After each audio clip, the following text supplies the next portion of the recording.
Pada ulang tahun Partai Komunis Tiongkok minggu lalu di Taman Tiananmen, Xi Jinping dengan percaya diri berpidato yang isi pidatonya cukup menggentarkan banyak negara di dunia. Para pakar intelijen pertahanan dunia geger. Analisanya, pernyataan Xi Jinping ini tertuju pada gerakan negara G7 yang dengan terang-terangan anti strategi ekspansi Tiongkok yang dibungkus dengan bantuan ekonomi. Seperti strategi banyak penyebar agama agar agama mereka dianut banyak orang, mereka pakai strategi memberi bantuan ekonomi agar banyak orang jatuh hati dan berpindahlah menjadi penganut agama tersebut. Atau seorang playboy tebar pesona dengan sering memberi hadiah pada gebetan-gebetannya agar kemudian jatuh hati untuk dipacari. Kalau playboynya sadis, tujuan memacari cewek tersebut untuk diambil warisannya, dan itu sangat kurang ajar. Kita kembali ke Tiongkok. Tiongkok pakai strategi yang sama, ambil hati dengan bantuan ekonomi. Tetapi bukan uang yang diberi adalah produk. Produknya buatan di negeri Tiongkok, di mana modalnya cetak duit berbasis produksi. Sederhana kan? Tapi pejabat negara yang negaranya takut dengan Tiongkok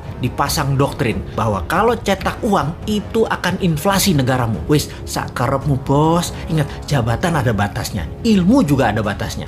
Hanya kebodohan yang ada batasnya. Nanti New Mind pakai strategi sama, memberi. Kalau sekarang kita lanjut dengan G7 yang anti strategi Tiongkok dan akan mempunyai program B3W yang menyediakan anggaran 10 kali anggaran Tiongkok ekspansi ke luar negeri. Kalau New Mind jadi, kita nggak pakai keduanya, kita main sendiri. Wis, pinter kalau urusan dalam negerinya. Ke luar negerinya, kedua pihak G7 dan Tiongkok kita mainkan. Lalu Xi Jinping mengatakan akan melakukan 3 hal. Memenggal kepala negara yang melawan dan membuli dan membuat masalah dengan Tiongkok. Tiongkok akan membangun 100 silo. Silo adalah tempat peluncuran nuklir warhead roket. Kemudian akan mengambil secara utuh kembali, yaitu Taiwan, Macau, dan Hong Kong. Ini agresi militer niatnya. Biden, pemimpin Amerika, gemetar. Dan Biden mengajak Tiongkok, Rusia, dan Amerika untuk membuat pertemuan 3 negara. Di sini, perebutan global power mulai dicanangkan. Ini serius. Kalau Anda nasionalis dan patriotis NKRI garis lurus, kita membahas negara mulai dari sini. Kita menengok sejarah dunia dalam masalah perekonomian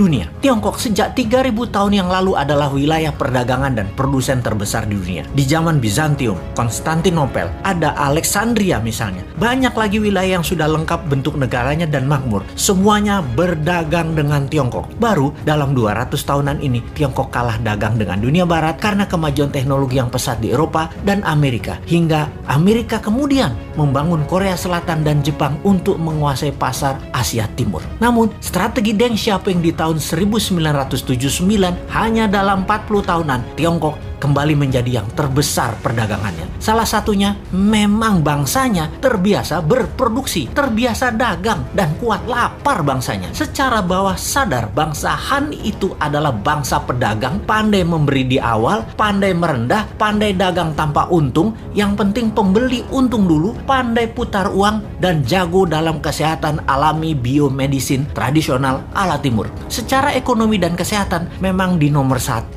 dan 2 kan, baru makanan. Mereka itu jago makan. Makanan mereka enak-enak. Secara dasar kehidupan, pola pikir bawah sadar mereka ya happy-happy dan kerja keras. Work hard, play hard. Jangan kayak di negara tetangga. Banyak yang work soft, no play. Ai mate dah lu.